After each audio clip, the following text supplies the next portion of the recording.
8h30, Margot Siffer, bonjour. Bonjour Thomas, bonjour à tous.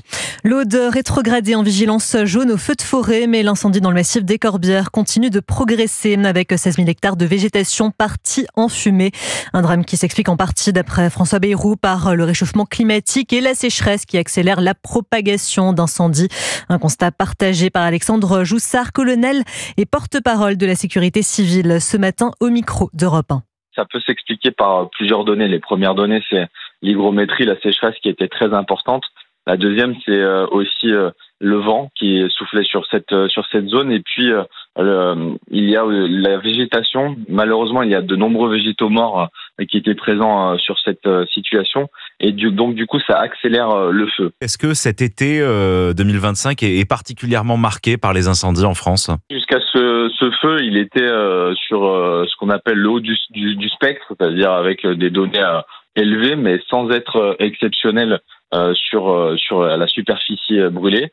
Et donc, on s'attend à avoir un gros mois d'août, parce qu'il nous reste tout le mois d'août en termes de saison feu de forêt. C'est dès ce week-end, puisqu'on a une vague de chaleur et un arc méditerranéen qui va nous amener à avoir des risques sévères dans plusieurs départements. Alexandre Joussard, colonel et porte-parole de la sécurité civile, ce matin au micro d'Europe 1, et les pompiers déclarent qu'ils espèrent fixer le feu dans la journée. Jeudi, sous tension pour l'exécutif, le Conseil constitutionnel se prononce sur plusieurs décisions très attendues. Parmi elles, la tant décriée loi du plomb. Sera particulièrement scrutée la réintroduction sous condition d'un pesticide de la famille des néonicotinoïdes.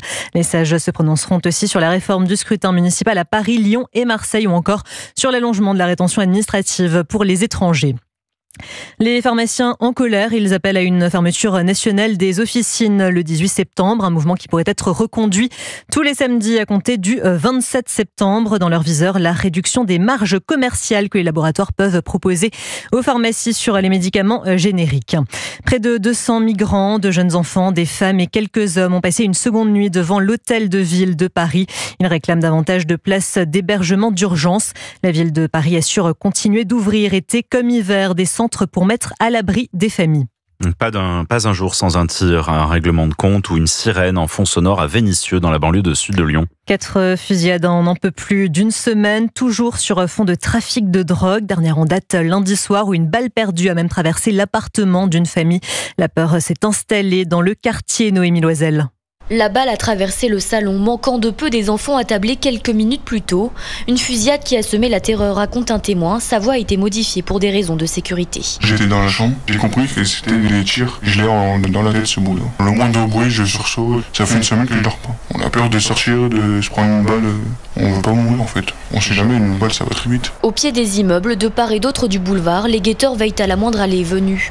Un climat d'angoisse s'est installé, confie une riveraine qui souhaite aussi garder l'anonymat. On se barricade, on ferme nos fenêtres, nos volets. J'ai des petits-enfants qui dorment du côté du boulevard. On a très peur, tous. On n'a plus de famille qui vient nous voir parce que tout le monde a peur. On pense tous à déménager d'ici. Un jour ou l'autre, de toute façon, il y aura des morts, dommages collatéraux. Le commissariat de police se trouve à quelques centaines de mètres de l'artère, mais les riverains se sentent livrés à eux-mêmes. La police part, les jeunes ils sont de retour. C'est sans fin. On a l'impression d'être seuls. Que font les autorités, la justice ? Parce que nous, là, on se sent abandonnés. Maintenant, il faut qu'on ait vraiment des renforts constants. À des CRS, on veut être protégés, on veut être tranquille, quoi. On n'est plus chez nous, on veut qu'ils partent d'ici. On nous pourrit notre vie. Les habitants réclament aussi des mesures concrètes de la part de la ville, comme par exemple l'instauration d'un couvre-feu pour les mineurs. Vénissieux, Noémie Loisel, Europe 1. Et fin juillet, 3 individus soupçonnés d'alimenter des points de deal à Vénissieux ont été interpellés et plus de 250 000 € de stupéfiants ont été saisis. C'est une première à Paris. Un dealer banni pendant un mois de certains quartiers du 15e arrondissement. Le maire Philippe Goujon parle d'un petit chef qui livrait à domicile. La vente de cannabis et de cocaïne lui générait environ 1 000 € par jour. L'individu a été condamné à 12 mois de prison et expulsé de son logement social. Il est en urgence absolue. Gilles Dussault, maire de Villeneuve-de-Marcq en Isère, hospitalisé hier après avoir été agressé dans sa propre commune par un individu armé. L'assaillant est toujours en fuite.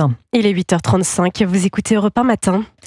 La France doit agir avec plus de fermeté mais de détermination vis-à-vis de l'Algérie. Ce sont les mots d'Emmanuel Macron dans une lettre adressée à François Bayrou.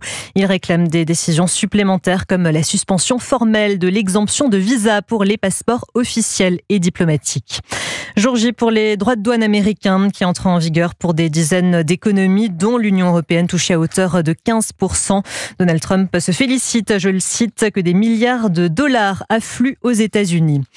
L'armée israélienne devra exécuter les décisions politiques sur la guerre à Gaza, affirmation du ministre de la Défense Israël Katz. Le Premier ministre Benjamin Netanyahou présidera en fin d'après-midi une réunion du cabinet de sécurité en charge des questions militaires. Préparez-vous, après un temps pluvieux, la canicule s'installe à nouveau dans l'Hexagone. Oui, plus de 38 degrés sont déjà attendus cet après-midi dans le sud-ouest, notamment à Toulouse. Demain, 5 départements seront placés en vigilance orange, le Rhône, le Tarn-et-Garonne, le Tarn, la Haute-Garonne et les Hautes-Pyrénées. Mais ce n'est que le début de cette vague de chaleur. Antoine Bienvaux.